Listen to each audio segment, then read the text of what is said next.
Okay, so this is the kit that I purchased. It comes with everything you need: a needle, the cloth, all the thread, and the instructions. And it's just a pretty little saying. This is going to be a really simple design. It's going to go fairly quickly, and it just says, "God's grace. The will of God will never leave you where the grace of God cannot keep you." And it has just a pretty quilted picture, and then some vining and some flowers on it. So this is a fairly simple cross-stitch design, and it's going to go quickly. And what I've done is just taken everything out of the packaging. I've got the directions taken out, and I've started separating all of my string. And see, what you do is the directions tell you the colors that you have and how many lengths of each color that you have. So you see I have 2 lengths of the dark mauve. And then what you do is you just put everything on the cord, and then you label it, because this is going to be important when you start cross stitching, because there's going to be different symbols, and each symbol is going to relate to a color. And so it's nice to have everything separated and organized. And then I went ahead, this didn't come with the kit, I had to purchase it, a hoop, because it's easier to work with the fabric if everything is being held tight. Then the needle goes in and out of the fabric easier, and you're able to stitch much more quickly. And I'm going to show you the design. It's on this other paper. And this is what a counted cross stitch design looks like. And as you can see, I'm going to come in a little closer. And I don't think my camera's going to clear up. But anyway, all these little symbols, as you can see, relate to the different color numbers. So there's the symbol that relates to color number 225. And number 225 is the very light pink. So everywhere that symbol appears on the design is where we're gonna cross stitch in that color. And I'm gonna pause for now. Okay, so the next step, after you've gotten all of your string separated and labeled and put on your card that came with the kit, and if you get a kit that doesn't have something like this, you can simply take an index card and punch holes in it and get the same effect. So the next step is to find the center of the design, and as you can see, there are little arrows.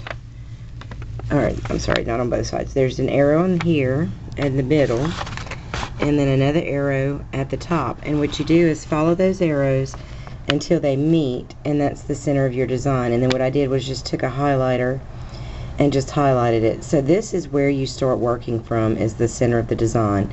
So you can see in our case it's going to be starting with the word God. And then what I'll probably do is work on these 2 words here, and then move up and continue up until I get all of these words done, and then start working down and do these, and then start working on the vining and the flowers, and then the last thing I'll do is the quilted design. So now that you found the center of your design on the chart that came with it, or the graph, the next thing you need to do is find the center of your design on your cloth. And the way you do that is just by folding it in half. Sorry, I have a loose piece of embroidery floss. So what we're going to do is just take the piece of cloth that came with it, and we're going to fold it in half one way, and then fold it in half again. And you can even use an iron to help you. Now you can see where the weaving stops. So what you want to do when you fold it in half this way, I'm sorry, this is so hard to do one-handed,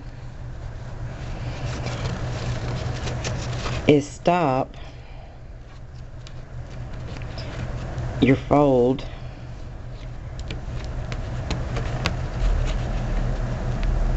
right there.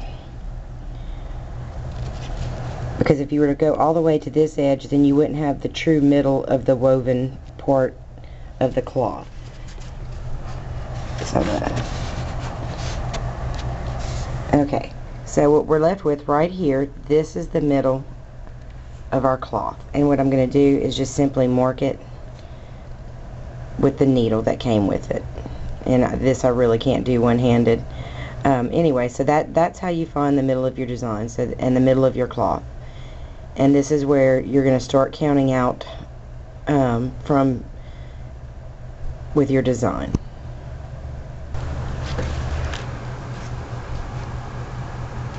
Okay, as you can see here, now I've got the piece of fabric unfolded, and that's where I put my needle in the middle of my design to mark it while I get my thread ready. And since the lettering is done in black, that's going to be the first color we work with is the black. Okay, so the instructions tell us that for each of the colors we're going to work with, we're going to need 2 ply. And I'm going to show you what they mean by that. Each piece of your embroidery floss has, I need to separate it to show you, 6 little strands of thread on it. If you can see that.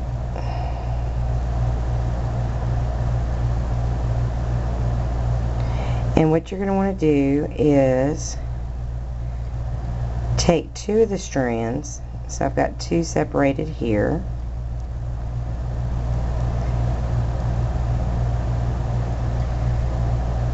and you're going to want to separate them from the rest of the strands. And you take your time with it because it is very easy to get them tangled and knotted. So now I've got 2 strands of thread. You can see 2 strands there separated from the rest, and that's what they mean by 2 ply. And what it does is it helps the thickness of the designs. If you only used 1 strand of thread, then the design would be very thin and you would see a lot of the white cloth through it and it just wouldn't look as good. And then what we're going to do is thread this through the eye of the needle, and then we're going to get started with our counting and our stitching.